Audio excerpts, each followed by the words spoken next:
We get people from all over the country that come in for business that have made our business their home based on the fact that we talk to them like their mates from the get-go. And to build that sort of level of community, what a great way to spend your life and your daily grind, you know? It's just the best. This is the Deep in the Weeds podcast. I'm Anthony Huckstep. COVID may have turned things upside down, but it was a time when government supported businesses through the tough periods like never before. According to many, the current economic downturn is far worse on the hospitality sector, and added to that, the lack of government support is forcing operators into closure or to find new ways to get revenue streams in and survive. Luke Tilse is the owner of the Happy Wombat and the Young Street Hotel in Newcastle, New South Wales. Luke, how are you? I'm really well. How are you? I'm good. It's good to get you on the show. You got a couple of amazing businesses there in Newcastle, but how are things at the moment? Oh, look, they're tough. They're tough. Like they're same as everyone across the industry, from what I'm hearing and talking to many people every day. It is a really challenging time to be in the hospitality sector.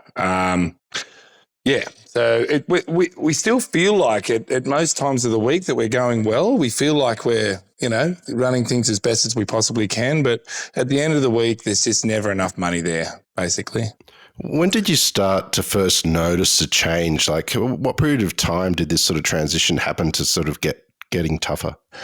I would say it's been probably almost 12 months. Especially the last 6 months in particular have been particularly challenging. I think a lot of businesses, obviously I'm speaking for around Newcastle, January, you normally sort of have this weird period after Christmas where everyone just has a breath and, some of the beachside businesses, are still pumping but it sort of just never came back after Christmas. And even that Christmas period, it just wasn't as busy.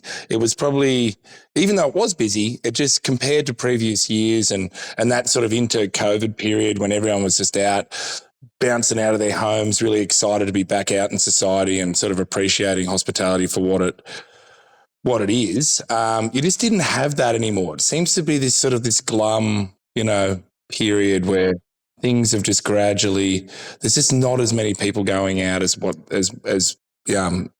they were before. You've been doing some rants on social media recently, which I've quite enjoyed. But tell us about, COVID sort of shook the hospitality industry, but this is a little bit different. Tell us about how it's different for you. So basically the hard part with it is I've sort of come up with an analogy, right? So I'm constantly trying to sort of explain it in my head what I think's going on and so bear with me. So essentially for me, I was thinking about the Murray-Darling Basin sort of, you hear all those problems with the fish kills and all that stuff and the water drying up for the end of the river. Well, essentially what I've sort of got my head around is it feels like where the hospitality sector, the hairdressers, the retailers, we're all right at the bottom of the river, right? And upstream, you have these, you've got all the non-discretionary part of the economy. So, and I include the ATO as part of that because, the government are the first ones to take the water before it hits the river, if you know what I mean. So people don't even see that in their pay packets. And then you've got the banks, which control the housing, and the rents that you have to pay, the investment properties or whatever. Then you've got your electricity and your gas. Then you've got and food and all that stuff, all controlled by oligopolies, right? Massive industries that are very small amounts of players in it. And right at the end of the river, so they're taking all their water, all that income off the people of Australia, our customers, right? And so by the time it gets down to the end of that river, the hospitality sector, and all these retailers and all these in the discretionary part of the economy, they've all got these small holdings and they're doing their best. And it doesn't matter whether they've got drought-resistant crops or they're changing their entire business models to try and suit the conditions. There's just not enough water. And that is the problem I feel is happening at the moment. We've just, as the government has been attempting to do, we've slowed the economy down. It's only really slowing it down for the end of the river. All these other big players are still taking as much water as they possibly need, but at the end of it, the small businesses in the discretionary part of the economy don't have enough money and, to go with the metaphor, water to keep things going. And so we're the ones that are copping the brunt. And it feels a little bit like anyone working in a government sector job that asks for, that they're all getting their pays increased, and it's all very easy because it comes out of this endless pool, of money. Whereas in the hospitality sector in particular, we need to sell products in order to pay for these wages and pay for all the costs that are involved in the businesses. And there's just not enough money out there from our customers because they don't have enough money to spend in our area. Do you know what I'm saying? So that's why it feels different. Whereas COVID, there was just so much money around and not enough stuff to spend it on. And look, I know I'm going on here, but like the one difference is you had the same, very similar situations. You had a government that was out there telling people not to go out for a reason. The reason was COVID. But they went, well, because we're doing this to this sector of the economy, we will compensate you in order to stop you from, not employ those people that you have employing for you, that you've been employing. Whereas we've had the RBA, which is a wholly owned, part of it's not the government, but it's basically appointed by the government to manage the economy. They've gone out and had press conferences at 11 a.m. saying, don't go out to bars, don't go and get a haircut. They use these specific words. It's bad for the economy. And if you do go out, we're going to punish you by upping your bank loans repayments with interest rates. And yet there's no compensation. There is nothing. If anything, they're coming after us more than ever. So it feels so like we're like this pariah section of the economy that they don't want to help. And it's like it's all been lost, Anyway. You said that it almost feels like they're coming after you. I know that the ATO did sort of earmark the hospitality sector as one that they're going to focus on. You've got a lot of friends in the industry as well. What's the general feeling that you see out there? Look, it just feels like all the sectors of like the stuff, like in COVID, everything was a bit like liquor licensing was very like, hey, chill. Let's let these guys try and survive. You felt like all these government bodies like the Fair Work and ATO and, all the local governments and all these things, they were all a bit chill. They're all like, hey, these guys are in distress. Let's let them get through. And then, but it feels like, well, that's ended now. And they've just come, there seems to be, like in Newcastle, we had a Fair Work audit for 50 random restaurants last year. One of my businesses was one of them. Luckily, we passed with flying colours. But at that time, like it was like we hadn't had a complaint. We had none of these restaurants that had a complaint. They just did a 50 at random audit of 50 different restaurants. And so that's a very stressful thing to go through, to have an audit. Like normally you try and, cross all your T's and dot all your I's in order to never and look after your staff so that you never have to go through that sort of thing. And we were already starting to feel the pinch from these interest rate rises and all that. And all of a sudden we're spending all of our time normally spent trying to make our businesses run as efficiently as possible, going through doing stuff on an audit, which we passed and they went, oh, double thumbs up, really great job. But a lot of these restaurants around Newcastle were in absolute distress. And I think all of them passed except for a couple of random, people that had complaints in the past. So that's just one example of a government body that just came along and went casually, let's go after these guys for no real reason.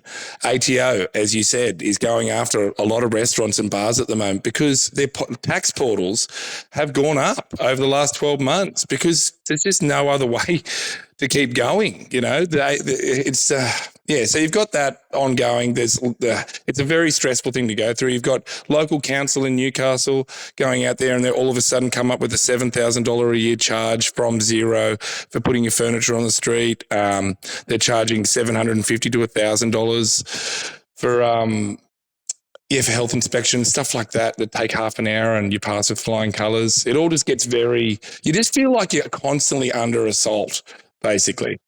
Tell us about your businesses. You've got a couple of hospitality business and a cider business as well.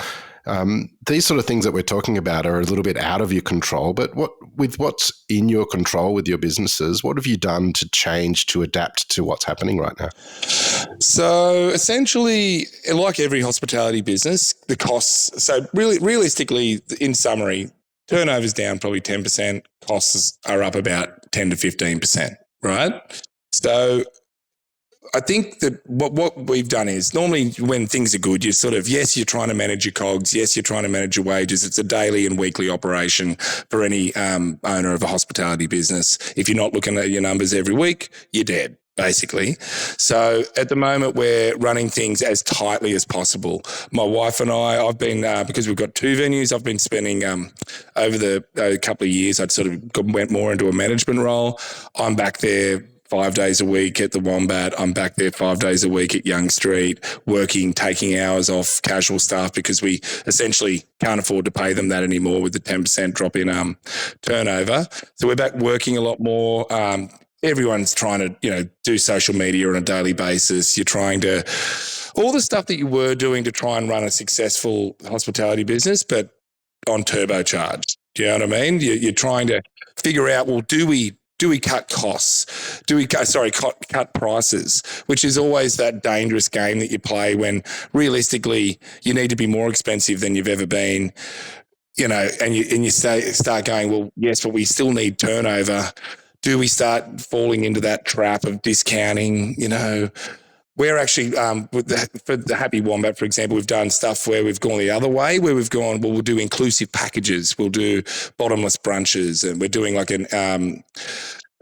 free-flowing steak. We're just launching on tomorrow, actually. So we're doing that on a 2 hours, which is like a good deal, but also, so you're getting $69, instead of a hopeful, normally at the start of the week you open up and you go, well, geez, I hope people spend money this week. But by selling almost a ticket to an event or a show, basically, that sort of model, I like that model, So we're trying those things. Yeah, that's sort of, we're trying everything we can, basically. A lot of operators have talked about the low average spend that they're experiencing at the moment. This model that you're sort of created, is that helping you find that average spend a lot easier?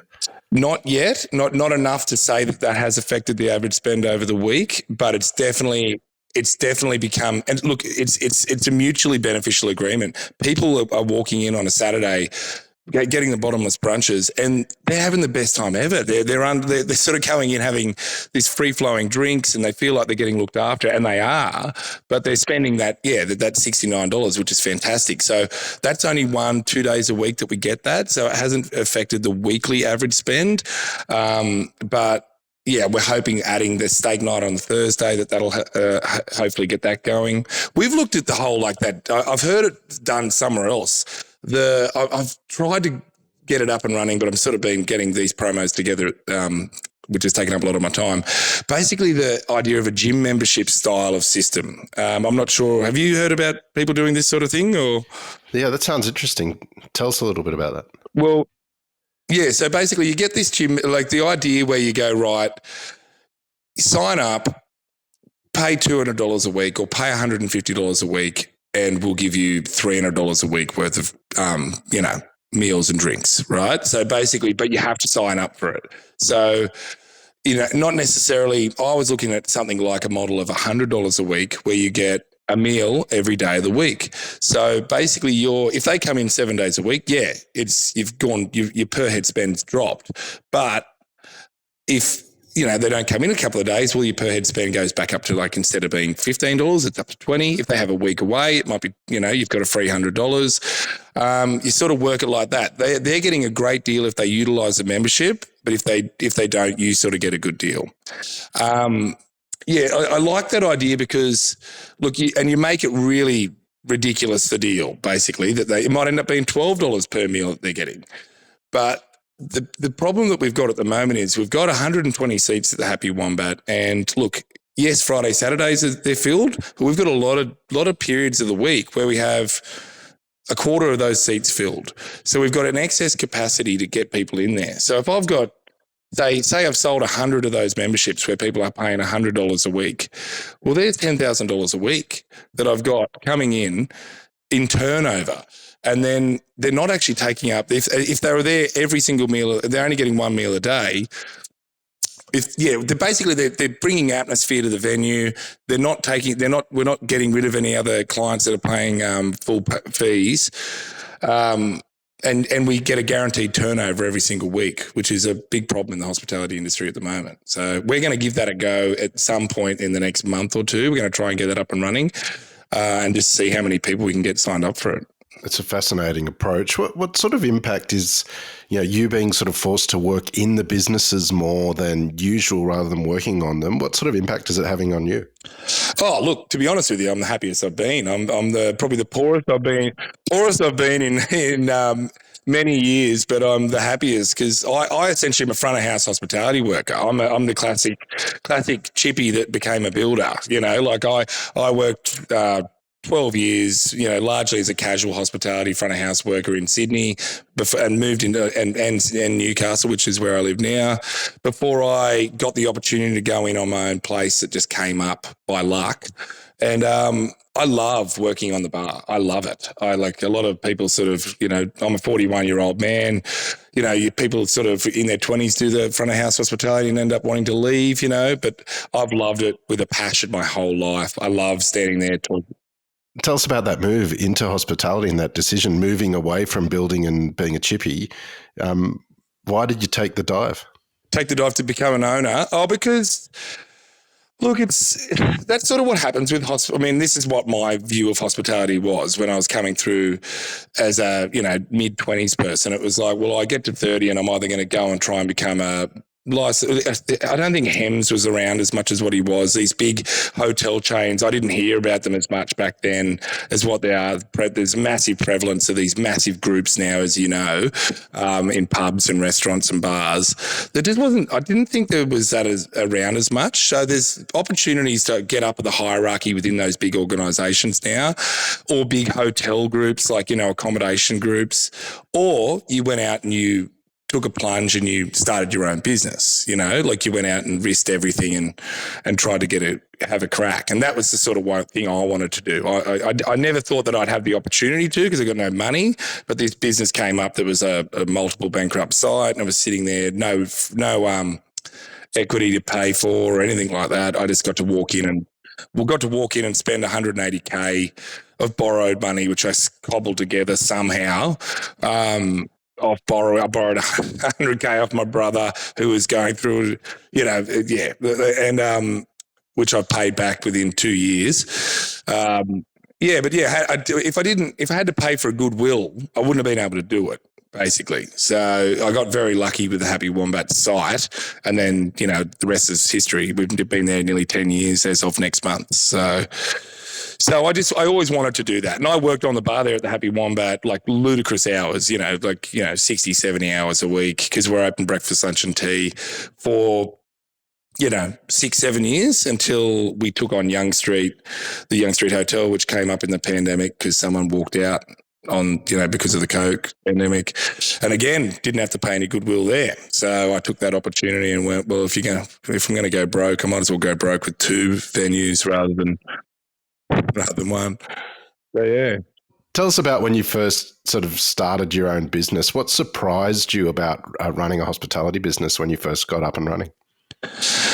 Just that, I remember that first week and the wages coming in and going, holy shit, like this is going to be like, that's a lot of money I've got to pay. It was like, I think it was like we paid $8,000 at that time, like that I had to have in the tills by Monday. Like I did no business plan. I am not like your traditional business person that's sitting there. I'm very much focused on product first and then work back from there, So all the doing the books and all that, like it was just terrifying. I was like, holy moly, I'm going to need to get this opening. I remember opening the doors that first day. I'd put all the renovation in and I got the format set up, got the branding, we wrote to the local paper and said, hey, we're going to open this business. And then you open the doors on that day one and you go, God, I really hope people walk in, like we had the old book that the phone that you'd call up to ring and we'd write it in the handwrite it in the book. And there was none of the digital booking systems yet. And just that terror of knowing that you needed to get, if we do a lot of coffee sales in the mornings, and then, our average spend, if you looked at it and included those coffee sales, it's down at like $10 per head. If you split it up into the restaurant side or whatever, then obviously that gets higher. But if we're doing $40,000 a week, which is what we sort of need to do to be, well, probably a bit more than that. That's a lot of people walking in and making a decision to walk into my business in order to get me that 40K. And that was a big surprise for me, opening a business. I was not a surprise. It was just the reality of it. You're just like, holy, it's terrifying, and it needs to happen every week, all the time, forever. And once COVID was a great example. When that stops, you're screwed. Like, that's it, game over. If you have a week where no one just decides to come in, or the 1,000 people or 1,500 people that walk in every week just decide collectively not to come in, you're bankrupt, So, yeah. You mentioned about your product first, and, it's all about hospitality. Tell us about your businesses and what's so great about them. Well, with us, and this is something that came really prevalent in COVID, was we aren't based around, our product is the space, and our product is the way you feel when you come into those businesses. Like, yes, I love food. And yes, I'm super proud of the food that we produce. Like, I've got great chefs whom I love. I've got great staff. I'm so, so lucky. Obviously, we've attempted to build that. We wouldn't tolerate anything else, but our businesses are very much, both of them, based around you want to just go there. Like, especially Happy Wombat, where you wouldn't go to a pub to have a coffee and you don't go to a cafe to have a beer. We manage to execute both of those things. And we have locals that go there every day for beers, and we have locals that come there that would never have a beer there and have coffee only, That's we're about. People just want to go there and just meet. That we have a lot of people having meetings, and it's just that nice sort of glowy feeling sort of place. And then we finance that by selling them food and coffee and beer and whatever. That's what our brand would be. Is that we want people to just love the venues, and then rather than sort of going, hey, it's the best burger in town, or hey, there's this great, coffee shop that's like does, cold drip coffee or whatever. They love the venues because of, the way that we make them feel when they get in there. And then the product is good. Do you know what I mean? Tell us about the Happy Wombat and the Young Street Hotel. How different are they as offerings? Well, I mean, Happy Wombat's your classic commercial space at the bottom of a commercial apartment tower. So it's about 150 square meters on the floor. We do table service there, but you can also order at the bar. It's like we'll have lineups for coffee in the morning. But then people will be there having, nice date night dinners of a night time. It's just that sort of place. It's just a bit of a jack of all trades business. Whereas the Young Street Hotel is your classic pub. Like, it is we just had the 100-year anniversary of that building last year. You look at it and you just go, it's like the dream pub. Like, if you get an idea of a pub in your head, it's that classic old.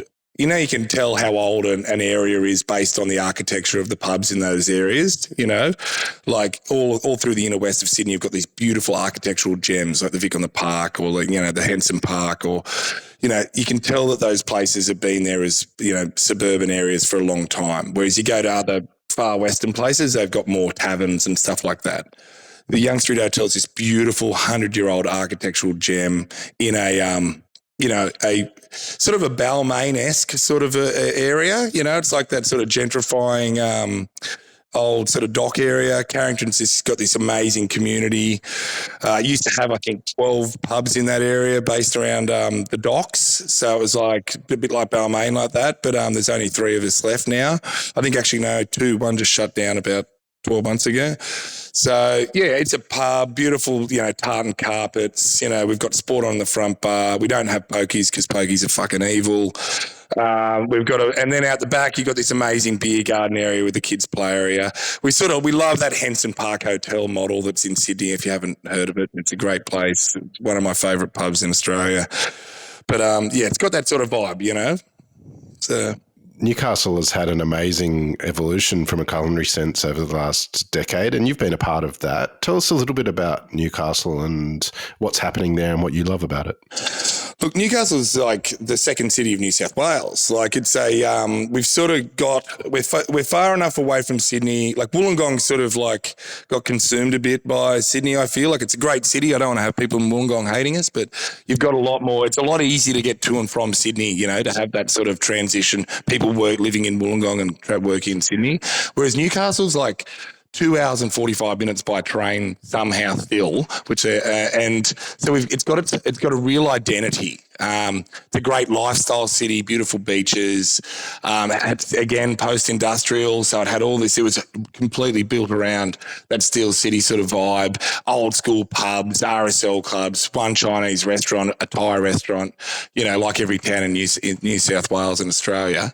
But now it's got the last 15, 20 years, you've just seen this like massive, wouldn't say it's gentrification, but it's just more, it's just got so many little small bars that you've got lots of young people that have gone travelling around the world, gone to the big cities of Australia and then come back and open their own places. There's a lot of owner-operators in Newcastle because the shop fronts are so. There was situations similar to what I talked about earlier. Like there was so many shop fronts that were available for lease that you could just rock up and start something that you'd seen in Sydney or New York or whatever that you wanted to have a crack at. So it's really diverse. It's got so lots of little whiskey bars, just lots of little all sorts of different dining options. You've got great like Nagisa restaurant and Ape are two of the best. Like Japanese restaurants you'll ever come across in anywhere. You've got like amazing like Italian restaurant just up the road from the Happy Wombat and just all sorts of stuff going on. So it's challenging times, as you sort of tabled earlier on in the show. What sort of things externally to what you're doing would help sort of the hospitality sector get through this period? Help, essentially. I mean, like everything comes down to, and I don't really just a little bit of like tax relief for businesses. I mean, I don't know how other hospo businesses operate like en masse, but I know that I've talked to a lot of people up in this area. Like constantly, I'm like the local hairdresser for the local hospitality industry. I talk constantly about the problems with other owner operators, and so basically, with me, I'll get there on a Monday. I'll pay my wages, and then I'll pay my bills, and then tax gets paid after that. And the tap's been running out so I get to the point where I'm going to save my tax after paying all my suppliers, and we just don't have enough at the moment. Like, and our costs are being. Instead of getting relief to try and help us manage this, we're getting wages upped on the 1st of July, which is like, I'm not opposed to having high wages in the hospitality industry. I love it. But at a point when we're all extremely vulnerable, it's going to make a lot of businesses make the choice to actually choose to close or vastly change their hours. Like, if you don't have the business existing, then no one gets paid, basically. And right now you've got all these businesses in this sector actually on their knees. And it's not just wages. If the government was in the control of the price of fucking bananas or whatever, like, and they were upping that at this time and you're a banana milkshake seller or something, like it's gonna shit example, but like, it's gonna make your business be under immense strain. And so that's what we keep getting. We keep getting more stuff heaped on us instead of, hey, how can we help you survive until things get better? How can we help you hibernate or, do something that keeps you employing people, that keeps you, paying the supply chains up the, paying your tax, all these things. It's not in the interest of the country to have the hospitality sector collapse. That's what I just feel like all of these things, like the profiteering of the non-discretionary part of the economy is something that can be regulated. Like it's something that can be like easily, like at the stroke of a pen, heavily regulated to stop people, like stop power companies massively profiteering. I get the power prices are going up, but like they've got a massive chunk of that is their profits as well. Why are they allowed to profiteer off us while we're absolutely at the point where we're racking up debts in order to try and survive. I really resent that.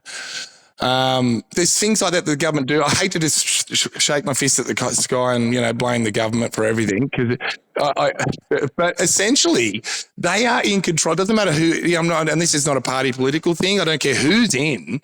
Just be aware that you're dealing with an industry that's basically got some form of cancer that can be treated, and it hopefully, you're the ones with all the medicine. Try and help us, try and be aware that we are really struggling as an industry collectively.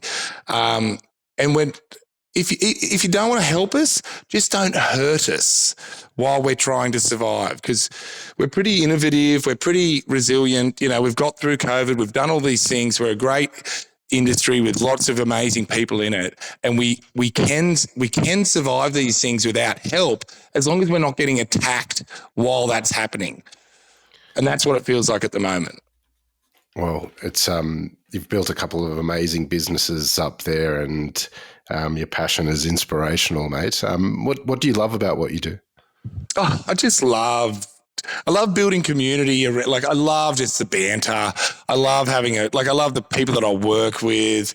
I love having a job that I can get to the end of the day and you're just glowing. Like, I talked about how we're back in the business, working back on the bar again, doing what, realistically, I don't know why I took myself off the bar. I come home with so much more energy and happiness in my life because I just love having a laugh with people. I haven't sworn much on this podcast today, but I love swearing and carrying on with the local community. Dropping the C-bomb, having it with people that you haven't met yet. Like Wombat in particular, we've got people that travel, and there's a Quest Apartments next door and a lot of hotels. We get people from all over the country that come here for business that have made our business their home based on the fact that we talk to them like they're mates from the get-go. And to build that sort of level of community, what a great way to spend your life and your daily grind, it's just the best. Mate, you're an inspiration, and I look forward to hearing how your initiatives go in the establishments. And so please keep in touch, and we'll have to catch up again soon. Yep, absolutely. Thanks so much for getting me on. Appreciate it. This is the Deep in the Weeds podcast. I'm Anthony Huckstep. Stay tuned as we take a deep dive into the lives of the incredible people who ply their trade in the food and hospitality sector. Special thanks to executive producer Rob Locke for making this all happen. Follow us on Instagram at Deep in the Weeds Podcast, or email us at podcast@deepintheweeds.com.au. Stay safe and be well.